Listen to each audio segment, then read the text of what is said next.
Assalamualaikum warahmatullahi wabarakatuh. Perkenalkan, nama saya Muazzah Nazah Hasifah.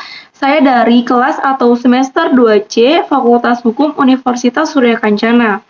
Di sini saya akan mereview kembali tugas yang telah diberikan oleh Profesor Haji Heni Nuraini SHMH beserta asisten dosennya yang bernama Bapak Dr. M. Rendi Aryandi SHMH.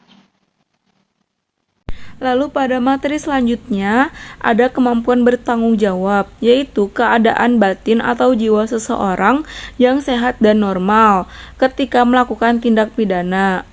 Cara menentukan kemampuan bertanggung jawab ada 3, yaitu pertama sistem deskriptif atau menyatakan, yang kedua ada sistem normatif atau menilai, dan yang ketiga ada sistem deskriptif normatif, yaitu gabungan dari 1 dan 2.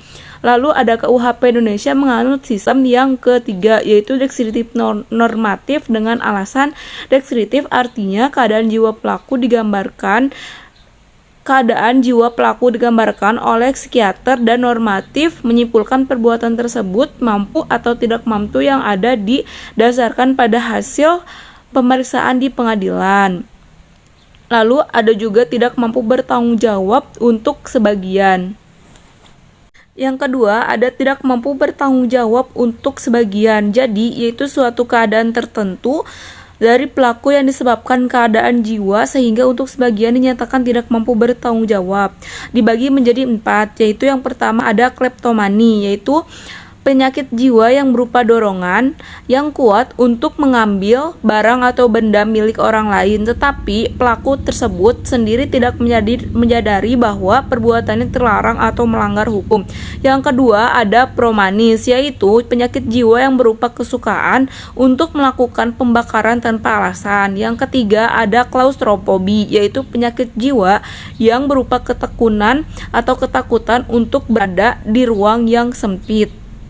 Lalu yang terakhir nomor 4 ada nyimpomani. Nyimpomani yaitu penyakit jiwa pada seorang laki-laki yang jika bertemu wanita selalu berkeinginan untuk berbuat tidak senonoh. Orang-orang yang mempunyai penyakit jiwa seperti itu di atas dianggap tidak mampu bertanggung jawab sebagian, yaitu ketika dibuktikan bahwa perbuatan TP yang dilakukannya ada hubungan dengan penyakitnya. Tetapi untuk perbuatan lainnya jiwanya normal. Sehingga untuk perbuatan pidana TP di luar penyakitnya dapat dimintai pertanggungjawaban. Materi selanjutnya ada keadaan mabok atau invocation atau drone capture. Nah, di Indonesia bukanlah kebiasaan masyarakat secara umum yang berbeda dengan di Eropa dan Amerika. Jadi, untuk perbuatan mabok harus ada alasan dan latar belakangan yang jelas. Dalam hal pelaku melakukan mabok secara sengaja supaya berani dan tidak malu dalam melakukan kejahatan TP adalah termasuk kesengajaan dan dapat dipertanggungjawabkan segala konsekuensinya dan akibat dari perbuatannya. Jadi bukan alasan pemaaf atau penghapusan pidana. Atas dasar itu harus dilihat batas mampu dan tidak mampu bertanggung jawabnya,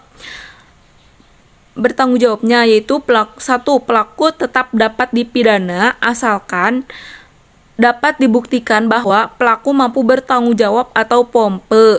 Yang kedua, ada pelaku tidak dapat dipidana karena dianggap tidak mampu bertanggung jawab atau noyon atau lenjemeyer. Dasar pertimbangannya adalah in dubio pro reo. Apabila terjadi keraguan, maka harus diambil putusan yang paling menguntungkan bagi terdakwa.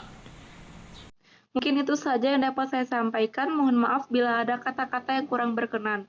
Wabillahi taufiq wal hidayah. Wassalamualaikum warahmatullahi wabarakatuh.